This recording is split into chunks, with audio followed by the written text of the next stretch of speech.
मित्रों नमस्कार, आपका स्वागत है।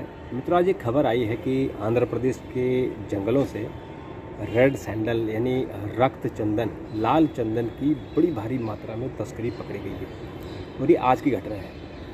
अभी हाल ही में पुष्पा 2 रिलीज़ हुई और उस फिल्म में और पुष्पा और पुष्पा 2 दोनों में ही चंदन की तस्करी का पूरा खेल है, पूरा पॉलिटिक्स और उसका जो पूरा इकोनॉमी है वो बताया गया है।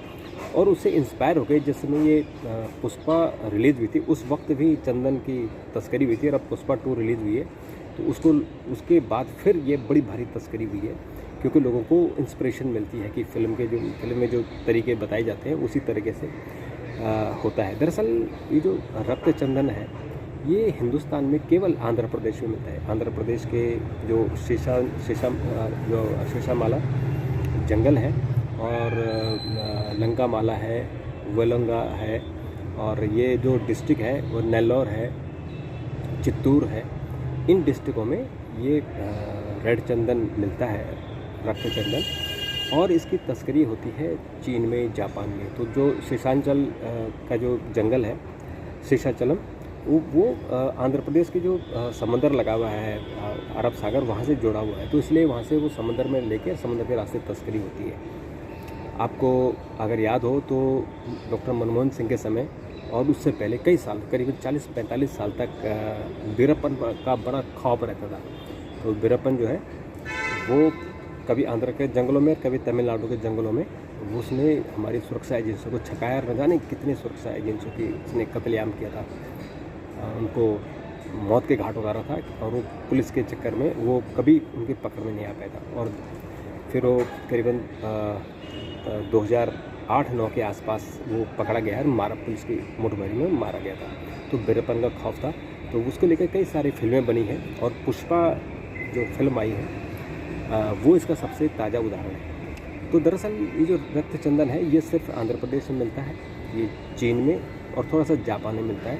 इसकी लकड़ी बहुत ही कीमती है, इससे औषधि बनाई जाती है, इससे जो इंस्ट्रूमेंटल है, म्यूज़िक इंस्ट्रूमेंटल, वो बनाए जाते हैं, क्योंकि इसकी जो लकड़ी है एक तो लाल रंग की होती है और इसकी जो सजावट की सामान है, और इसकी खासियत ये है कि इसमें एक तो धार नहीं आती, यानी क्रैक्स नहीं पड़ते हैं। और जो म्यूज़िक इंस्ट्रूमेंट होते हैं वो कितने इम्पोर्टेंट होते हैं, तो उसमें धार ना पड़े, उनमें कोई क्रैक ना आए, तो इसलिए चंदन की लकड़ी का इस्तेमाल होता है। और चूँकि ये हिंदुस्तान में केवल 5 लाख हेक्टेयर क्षेत्र में है, तो इसकी ये जो है जो साइट्स है एनवायरनमेंट की, उसके तहत ये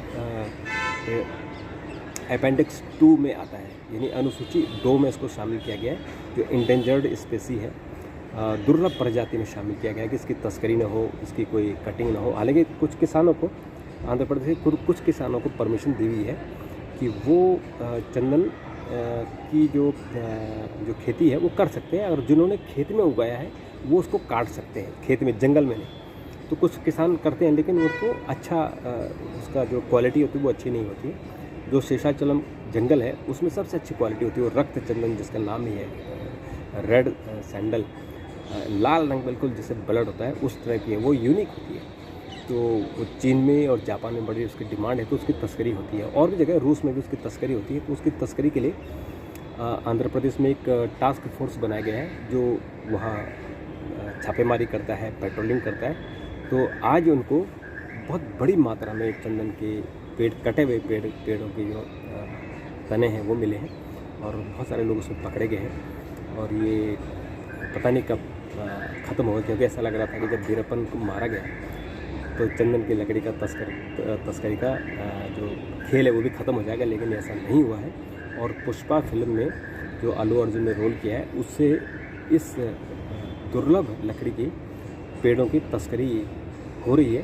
इस पर ज़रूर पाबंदी लगनी चाहिए। जिस तरह से उस फिल्म में दिखाया गया है पुलिस और तस्करों की मुठभेड़ जो दिखाई गई है, और मुझे लगता है कि अभी जो अल्लू अर्जुन को अरेस्ट किया गया, अदरवाइज़ कोई रीज़न नहीं था अरेस्ट करने का। ये खुंदक में भी उनको अरेस्ट किया गया है, क्योंकि जो सिनेमा हॉल में जो भी भगदड़ हुई, जो हुई, अभी एक बाबा जो उत्तर प्रदेश में, एक बाबा ने 121 लोग मारे गए थे, उनको तो अरेस्ट नहीं किया। यहाँ एक महिला, दुखद है, उन महिला का भी निधन नहीं होना चाहिए, लेकिन जो हुआ उसके लिए अल्लू अर्जुन को अरेस्ट किया गया और भी लोगों को अरेस्ट किया गया। तो मेन इसमें है कि उन्होंने चंदन तस्करों के हौसले बुलंद कर दिए। ये थोड़ा सा दुखद है। और इसमें जैसे इसमें क्या और डेवलपमेंट होता है मैं आपको बताता हूँ। देखते रहिए, अपनी प्रतिक्रिया दीजिए। तब तक के लिए नमस्कार, थैंक यू, धन्यवाद।